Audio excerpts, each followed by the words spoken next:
नमस्कार साथियों, आप सभी का मेरे चैनल में स्वागत है।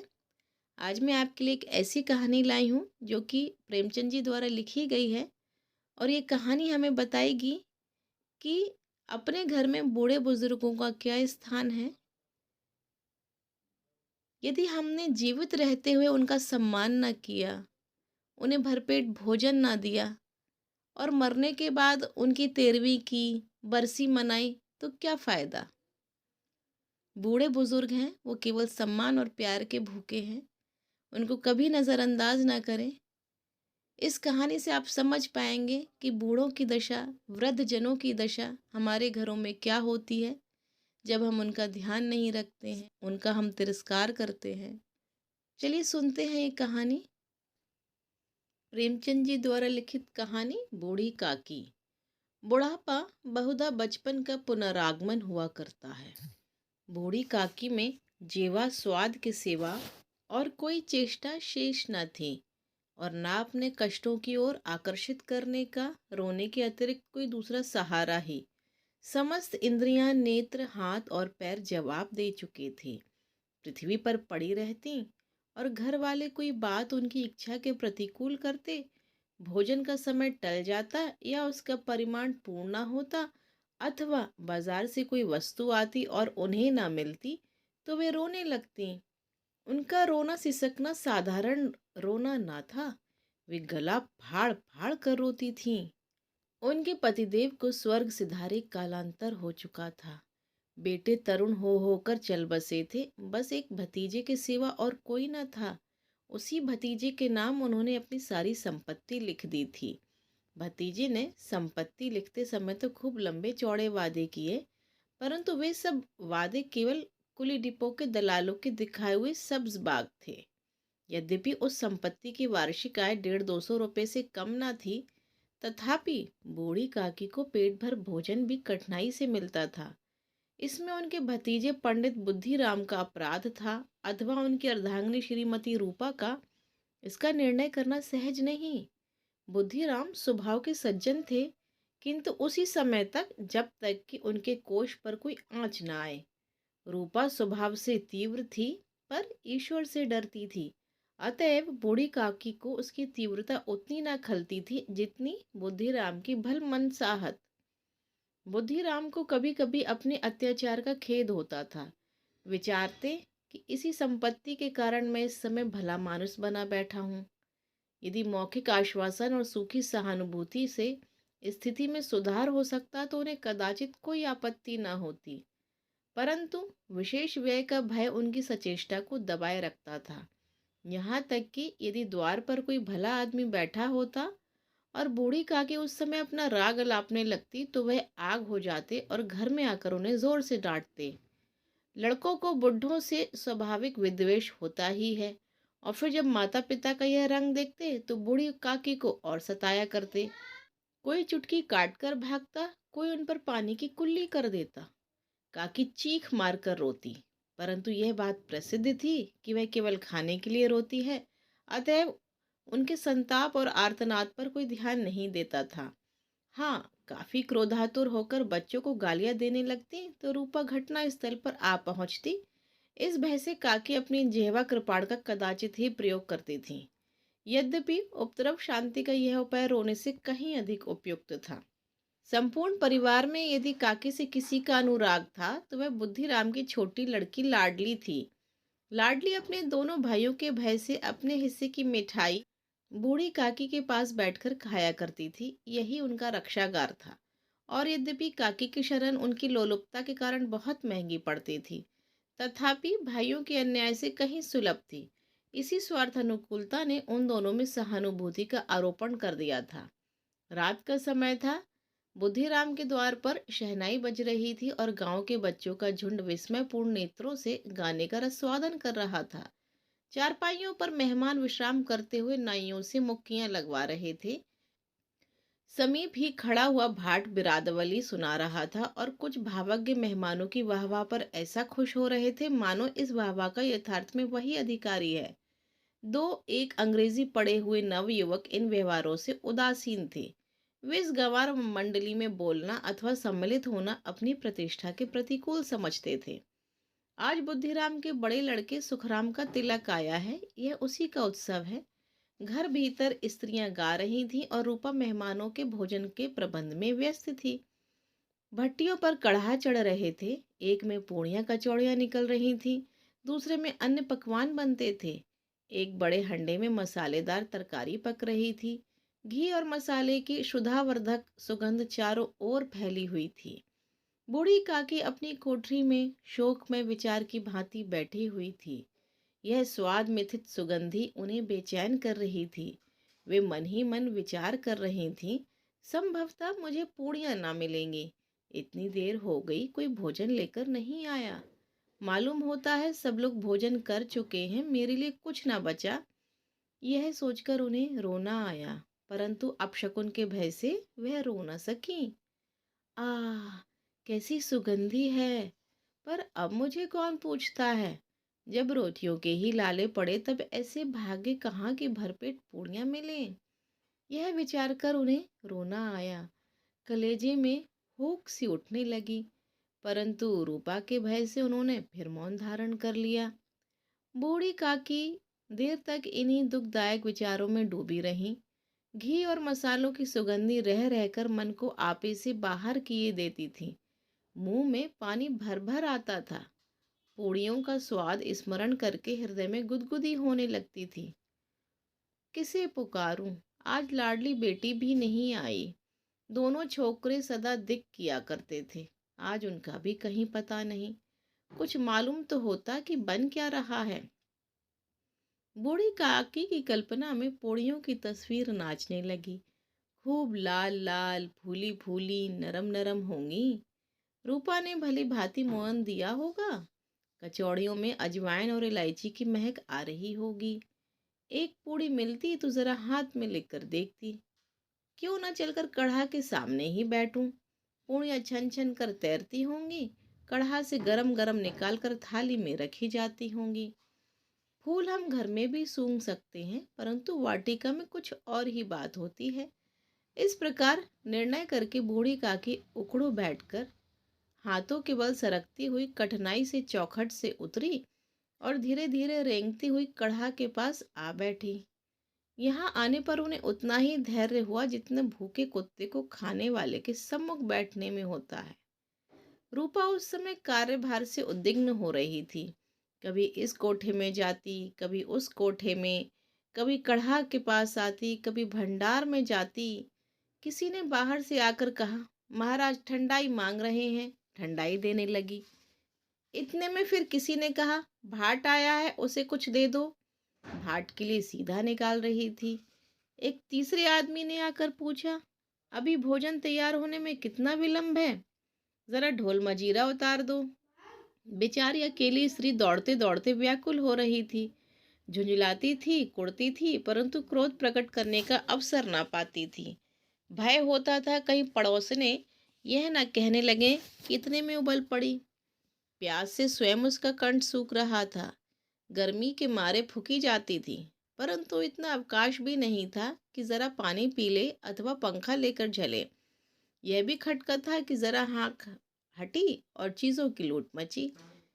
इस अवस्था में उसने बूढ़ी काकी को कढ़ा के पास बैठी देखा तो जल गई। क्रोध न रोक सकी।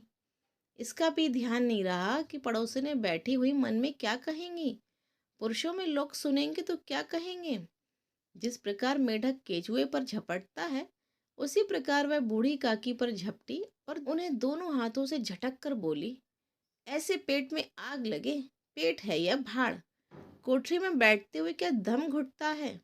अभी मेहमानों ने नहीं खाया, भगवान को भोग नहीं लगा, तब तक धैर्य ना हो सका, आकर छाती पर सवार हो गई। जल जाए ऐसी जीव। दिन भर खाती ना होती तो ना जाने किसकी हांडी में मुंह डालती। गांव देखेगा तो कहेगा कि बुढ़िया भरपेट खाने को नहीं पाती, तभी तो इस तरह मुंह बाएं फिरती है। डायन न मरे न माचा छोड़े, नाम बेचने पर लगी है, नाक कटवा कर दम लेगी। इतना ठूसती है, ना जाने कहाँ भस्म हो जाता है। भला चाहती हो तो जाकर कोठरी में बैठो, जब घर के लोग खाने लगेंगे तब तुम्हें भी मिलेगा। तुम कोई देवी नहीं हो कि चाहे किसी के मुंह में पानी न जावे परंतु तुम्हारी पूजा पहले ही हो जाए। बूढ़ी काकी ने सिर न उठाया, न रोई न बोली, चुपचाप रेंगती हुई अपनी कोठरी में चली गई। आघात ऐसा कठोर था कि हृदय और मस्तिष्क की संपूर्ण शक्तियां, संपूर्ण विचार और संपूर्ण भार उसी ओर आकर्षित हो गए थे। नदी में जब कगार का कोई वृहद खंड कटकर गिरता है तो आसपास का जल समूह चारों ओर से उसी स्थान को पूरा करने के लिए दौड़ता है। भोजन तैयार हो गया। आंगन में पत्तल पड़ गई। मेहमान खाने लगे। स्त्रियों ने जेवनार गीत गाना आरंभ कर दिया। मेहमान के नाई और सेवकगण भी उसी मंडली के साथ किंतु कुछ हटकर भोजन करने बैठे थे। परंतु सभ्यता अनुसार जब तक सबके सब खा ना चुके कोई उठ नहीं सकता था। दो एक मेहमान जो कुछ पढ़े लिखे थे सेवकों के दीर्घा पर झुंझला रहे थे। वे इस बंधन को व्यर्थ और बेसिर की बात समझते थे। बूढ़ी काकी अपनी कोठरी में जाकर पश्चाताप कर रही थी कि मैं कहाँ से कहाँ गई। उन्हें रूपा पर क्रोध नहीं था, अपनी जल्दबाजी पर दुख था। सच ही तो है, जब तक मेहमान लोग भोजन न कर चुकेंगे घर वाले कैसे खाएंगे। मुझसे इतनी देर भी ना रहा गया। सबके सामने पानी उतर गया। अब जब तक कोई बुलाने ना आएगा ना जाऊंगी। मन ही मन इसी प्रकार का विचार कर वह बुलावे की प्रतीक्षा करने लगी। परंतु घी की रुचिकर सबास बड़ी ही धैर्य परीक्षक प्रतीत हो रही थी। उन्हें एक एक पल एक एक युग के समान मालूम होता था। अब पत्तल बिछ गई होंगी, मेहमान आ गए होंगे, लोग हाथ पैर धो रहे होंगे, नाई पानी दे रहा है, मालूम होता है लोग खाने बैठ गए, जेवनार गाया जा रहा है। धीरे धीरे एक गीत गुनगुनाने लगी। उन्हें मालूम हुआ कि मुझे गाते देर हो गई। क्या इतनी देर तक लोग भोजन ही कर रहे होंगे? किसी की आवाज नहीं सुनाई देती। अवश्य ही लोग खा पी कर चले गए। मुझे कोई बुलाने नहीं आया। रूपा चिढ़ गई है। क्या जाने ना बुलाए। सोचती हो कि आप ही आएंगी, वह कोई मेहमान तो नहीं जो उन्हें बुलाऊं। बूढ़ी काकी चलने के लिए तैयार हुई। यह विश्वास कि 1 मिनट में पूड़ियाँ और मसालेदार तरकारियाँ सामने आएंगी, उनकी स्वाद इंद्रियां गुदगुदाने लगीं। उन्होंने मन में तरह तरह के मंसूबे बांधे। तरकारी से पूड़ियाँ खाऊंगी, फिर दही और शक्कर से कचौड़ियाँ रायते के साथ मज़ेदार मालूम होंगी। चाहे कोई बुरा माने चाहे भला, मैं तो मांग मांग कर खाऊंगी। लोग यही तो कहेंगे इन्हें विचार नहीं। कहा करे, इतने दिन बाद पूड़ियाँ मिल रही हैं तो मुंह जूठा करके थोड़ी ही उठाऊंगी। वह उखड़ू बैठकर हाथों के बल सरकती हुई आंगन में आई। परंतु हाय दुर्भाग्य, अभिलाषा ने अपने पुराने स्वभाव के अनुसार समय की मिथ्या कल्पना की थी। मेहमान मंडली अभी बैठी हुई थी। कोई खाकर उंगलियां चाटता, कोई तिरछे नेत्रों से देखता था कि और लोग अभी खा रहे हैं या नहीं। कोई इस चिंता में था कि पत्तल पर पूड़ियाँ छूटी जाती हैं, किसी तरह इन्हें भीतर रख लेता। कोई दही खाकर जीभ चटकारता था, परंतु दूसरा दोना मांगते संकोच करता कि इतने में बूढ़ी काकी रेंगती हुई उनके बीच में जा पहुंची। कई आदमी चौंक कर उठ खड़े हुए, पुकारने लगे, ये बुढ़िया कौन है? ये कहाँ से आ गई? देखो किसी को छू ना दे। पंडित बुद्धिराम काकी को देखते ही क्रोध से तिल मिला गए। पूड़ियों का थाल लिए खड़े थे। थाल को जमीन पर पटक दिया और जिस प्रकार निर्दय महाजन अपने किसी बेईमान और भगोड़े कर्जदार को देखते ही झपट कर उसका टेटुआ पकड़ लेता है, उसी तरह लपक कर उन्होंने बूढ़ी काकी के दोनों हाथ पकड़े और घसीटते हुए लाकर उन्हें अंधेरी कोठरी में धम से पटक दिया। बूढ़ी काकी की आशा रूपी वाटिका लू के एक ही झोंके से नष्ट विनष्ट हो गई। मेहमानों ने भोजन किया, घर वालों ने भोजन किया, बाजे वाले धोबी चमार भी भोजन कर चुके, परंतु बूढ़ी काकी को किसी ने न पूछा। बुद्धिराम और रूपा दोनों ही बूढ़ी काकी को उनकी निर्लज्जता के लिए दंड देने का निश्चय कर चुके थे। उनके बुढ़ापे पर दीनता पर हतज्ञान पर किसी को करुणा न आती थी। अकेली लाडली उनके लिए कुढ़ रही थी। लाडली को काकी से अत्यंत प्रेम था। बेचारी भोली सी लड़की, बाल विनोद और चंचलता की उसमें गंध तक न थी। दोनों बार जब उसके माता पिता ने काकी को निर्दयता से घसीटा तो लाडली का हृदय ऐंठ कर रह गया। वह झुंझला रही थी कि यह लोग काकी को क्यों बहुत सी पूड़ियां नहीं दे देते। क्या मेहमान सबकी सब खा जाएंगे? और यदि काकी ने मेहमानों से पहले खा लिया तो क्या बिगड़ जाएगा? वह काकी के पास जाकर उन्हें धैर्य देना चाहती थी, परंतु माता के भय से न जाती थी। उसने अपने हिस्से की पूड़ियां बिल्कुल न खाई थी, अपनी गुड़ियों की पिटारी में बंद कर रखी थी। वह उन पूड़ियों को काकी के पास ले जाना चाहती थी। उसका हृदय अधीर हो रहा था। बूढ़ी काकी मेरी बात सुनते ही उठ बैठेंगी, पूड़ियां देखकर कैसी प्रसन्न होंगी, मुझे खूब प्यार करेंगे। रात के 11 बज गए थे। रूपा आंगन में पड़ी सो रही थी। लाडली की आंखों में नींद न आती थी। काकी को पूड़ियां खिलाने की खुशी उसे सोने न देती थी। उसने गुड़ियों की पिटारी सामने ही रखी थी। जब विश्वास हो गया कि अम्मा अब सो रही हैं तो वह चुपके से उठी और विचारने लगी, कैसे चलूं? चारों ओर अंधेरा था, केवल चूल्हे में आग चमक रही थी। चूल्हे के पास एक कुत्ता लेटा हुआ था। लाडली की दृष्टि द्वार के सामने वाले नीम की ओर गई। उसे मालूम हुआ कि उस पर हनुमान जी बैठे हुए हैं। उनकी पूंछ, उनकी गदा सब स्पष्ट दिखाई दे रही है। मारे भय के उसने आंखें बंद कर ली। इतने में कुत्ता उठ बैठा। लाडली को साहस हुआ। कई सोए हुए मनुष्य के बदले एक भागता हुआ कुत्ता उसके लिए अधिक धैर्य का कारण हुआ। उसने पिटारी उठाई और बूढ़ी काकी की ओर चली। बूढ़ी काकी को केवल इतना स्मरण था कि किसी ने मेरे हाथ पकड़कर घसीटे। फिर ऐसा मालूम हुआ जैसे कोई पहाड़ पर उड़ाए लिए जाता है। उनके पैर बार बार पत्थरों से टकराए। तब किसी ने उन्हें पहाड़ पर से पटका, वे मूर्छित हो गई। जब वे सचेत हुई तो किसी की जरा सी भी आहट ना मिलती थी। समझी कि सब लोग खा पी कर सो गए और उसके साथ मेरी तकदीर भी सो गई। रात कैसे कटेगी? राम, क्या खाऊं? पेट में अग्नि धधक रही है। हाँ, किसी ने मेरी सुध न ली। क्या मेरा ही पेट काटने से धन जुड़ जाएगा? इन लोगों को इतनी भी दया नहीं आती कि जाने बुढ़िया कब मर जाए, उसका जी क्यों दुखावे। मैं पेट की रोटियां ही खाती हूँ कि और कुछ। इस पर यह हाल। मैं अंधी अपाहिज ठहरी, न कुछ सुनूं न बूझूं। यदि आंगन में चली गई तो क्या बुद्धिराम से इतना कहते ना बनता था कि काकी अभी लोग खा रहे हैं, फिर आना। मुझे घसीटा, पटका। उन्हीं पोड़ियों के लिए रूपा ने सबके सामने गालियां दी। उन्हीं पोड़ियों के लिए इतनी दुर्गति करने पर भी उनका पत्थर का कलेजा ना पसीजा। सबको खिलाया, मेरी बात तक ना पूछी। जब तभी ना दी तब अब क्या देंगे? यह विचार कर काकी निराश में संतोष के साथ लेट गई। ग्लानि से गला भर भर आया था, परंतु मेहमानों के भय से रोती ना थी। सहसा उनके कानों में आवाज आई, काकी उठो, मैं पूड़ियां लाई हूँ।